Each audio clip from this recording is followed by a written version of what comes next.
Ave Maria, cheia de graça, o Senhor é convosco. Bendita sois vós entre as mulheres, e bendito é o fruto do vosso ventre, Jesus.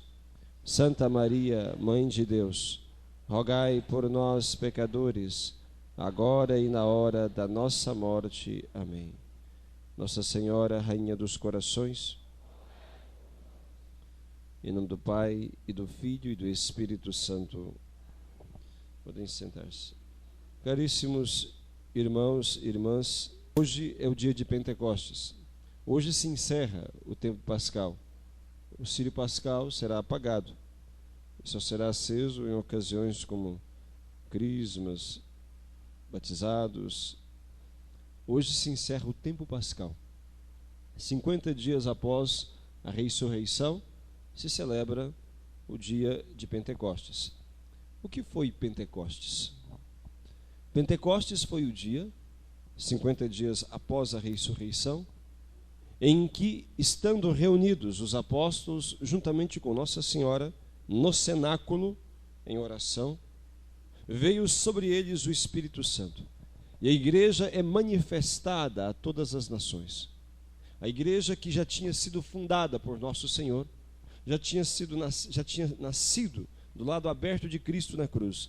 A igreja nasce do lado aberto, ou seja, do lado do coração de Cristo que foi transpassado pela lança. Dali brotam os sacramentos da igreja. Do coração de Jesus brotam os sacramentos da igreja. A igreja nasce do lado aberto de Cristo na cruz, porque a igreja nasce do sacrifício redentor. Mas ela é manifestada ao mundo em Pentecostes. Manifestada ao mundo quando o Espírito Santo é dado em profusão àqueles que o suplicavam, juntamente com a Santíssima Virgem. E de fato, o Espírito Santo, ele inicia, por assim dizer, a sua missão, embora é sempre atuante, mas aquilo que é por atribuição conferido ao Espírito Santo. O que é isto, por atribuição? Porque toda obra que se realiza fora de Deus, qualquer obra que se realiza fora de Deus, por exemplo, a criação do mundo, é uma obra feita fora de Deus, é obra da Santíssima Trindade, não apenas do Pai, não apenas do Filho, não só do Espírito Santo, mas da Santíssima Trindade.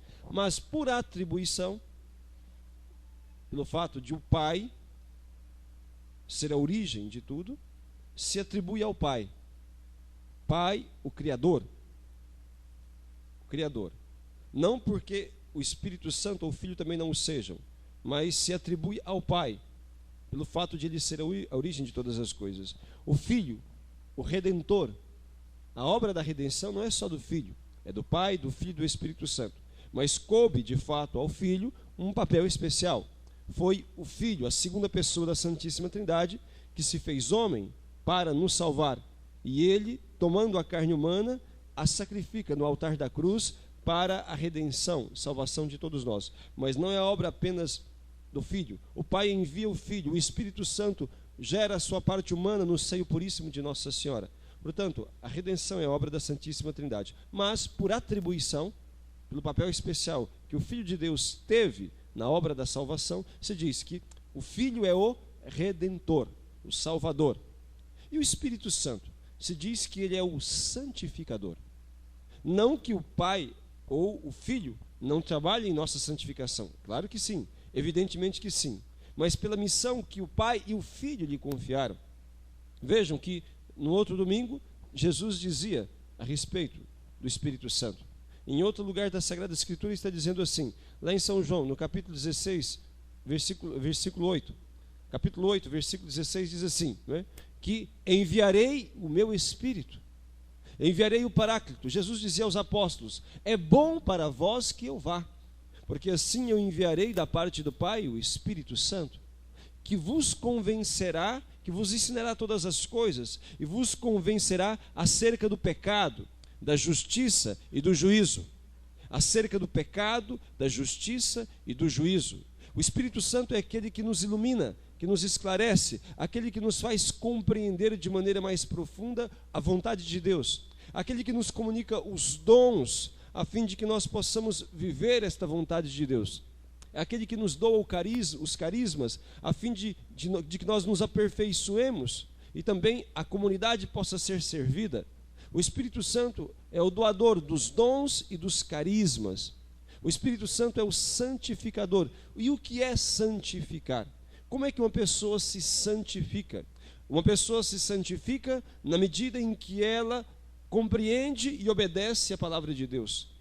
Santidade significa vida em comunhão com Deus. Nós nos santificamos à medida em que nós perseveramos na unidade com o Senhor, na comunhão com Ele, na vida eucarística. E o Espírito Santo é aquele que vem a nós e que nos faz compreender o valor que Deus tem, que nos faz compreender que Deus deve ser amado acima de todas as coisas e que vai nos impulsionando, que vai nos motivando a fazer aquilo que nos coloque sempre, que nos preserve sempre na comunhão com o Senhor, no amor a Deus. O mundo como está, vejam, contemple o nosso mundo, o pobre mundo no qual nós vivemos, toda esta baderna generalizada, toda esta anarquia, entendeu? Toda esta perversidade, todo esse domínio do pecado na maior parte dos lugares e na maior parte dos corações. Por quê? Porque o mundo não tem o Espírito de Deus. A maior parte das pessoas não se conduzem pelo Espírito de Deus. Não se conduzem e nem querem saber. Porque eles se conduzem com o espírito do mundo, que é o espírito de Satanás, e então realizam as obras de Satanás. Quem se conduz pelo espírito, o espírito de Satanás, realiza as obras da carne, as obras de Satanás. Mas aqueles que se conduzem pelo Espírito de Deus, realizam as obras de Deus. Então, olhe o mundo e veja. Então, não estão guiados, na sua maior parte, pelo Espírito Santo. Se tivessem, o pecado não dominaria, não reinaria. Não que nós deixaríamos de ter fraqueza, mesmo tendo o Espírito de Deus, mas nós não nos conduziríamos a partir das nossas fraquezas. E se porventura, pelo nosso descuido, vaidade ou fraqueza caíssemos, imediatamente teríamos a consciência do erro cometido, porque o Espírito Santo nos convence a respeito do pecado, nos faz ver a malignidade do pecado e a bondade e a sublimidade de Deus. Entretanto, falta o Espírito de Deus ao mundo. Se um pai de família ou uma mãe de família se guiassem pelo Espírito de Deus, saberiam educar os seus filhos, saberiam conduzi-los, entendeu? A compreensão das coisas de Deus. Nunca que um pai de família, uma mãe de família ligaria uma televisão para assistir uma novela diante dos seus filhos. Jamais faria uma coisa dessa, porque teria o Espírito de Deus e saberia que aquilo prejudica a vida dos seus filhos e a sua própria vida. Uma pessoa que tem o Espírito de Deus jamais promove festas, eventos, jamais participa, jamais apoia como carnavais e outros tipos de coisas, festas mundanas, entendeu? Porque sabe no que isto vai resultar depois, sabe no que isto conduzirá depois. Uma pessoa que é conduzida pelo Espírito de Deus não fica fazendo fofoca, intriga, mexerico, entendeu? Porque isto não é de Deus, isto é satânico, é diabólico. Uma pessoa que tem o Espírito de Deus procura amar as pessoas, tem espírito de caridade, divide aquilo que possui, socorre os necessitados, porque possui o Espírito de Deus. O Espírito de Deus nos leva a conduzir-nos conforme a vontade de Deus, nos leva a realizar em nossa vida as obras de Deus. Vejam só, abram aí a Bíblia, lá em Gálatas, no capítulo 5. Vamos ver quais são os sinais da presença do Espírito Santo na vida de uma pessoa. Gálatas capítulo 5. Semana passada, não, foi na outra, umas 2 semanas, quando eu fui fazer palestras no colégio Simão Bolivar, então veio um grupo de protestantes jovens que queriam falar. Alguns queriam discutir sobre algumas coisas, outros queriam escutar a palavra do padre a respeito de alguns assuntos, alguns temas. Ficamos falando muito tempo, 3 horas e meia ficamos falando, depois que eu dei as palestras. Fui sair de lá só à tarde. Fui de manhã, saí só à tarde. E entre as coisas sobre as quais nós falamos, um protestante perguntou assim: na igreja de vocês oram em línguas? Vocês falam na língua do Espírito? Perguntei. Olha, há pessoas que têm o dom de orar em línguas, há pessoas que não. Isto é conforme o Espírito dá a cada um. Ele disse, mas quem não tem esse dom, então não tem o Espírito Santo, porque este é o sinal da presença do Espírito Santo. Ele disse, não é este o sinal da presença do Espírito Santo. Este pode ser um indicativo da presença, mas não é o sinal. O sinal da presença do Espírito Santo é a vida de santidade. Não são os carismas, entendeu? Porque alguém pode ter muitos carismas, pode ter o dom da cura, pode ter o dom de milagres, pode ter o dom de orar ou de falar em línguas, como narrava os Atos dos Apóstolos, entendeu? Pode ter, entendeu? O dom da profecia, pode ter o dom da pregação, pode ter diversos dons, e pode não ser conduzido pelo Espírito de Deus. Por isso que Jesus fala na Sagrada Escritura, que no dia do juízo, muitos chegarão para ele dizendo: Senhor, nós pregamos em teu nome, fizemos milagres, expulsamos demônios em teu nome. E Jesus dirá àquelas pessoas: afastai-vos de mim, malditos, ide para o fogo do inferno, eu não vos conheço. Não vos conheço, porque não é quem diz Senhor, Senhor, que entra no céu, mas aquele que realiza a vontade do Pai, aquele que obedece os seus mandamentos, é este o que se salva.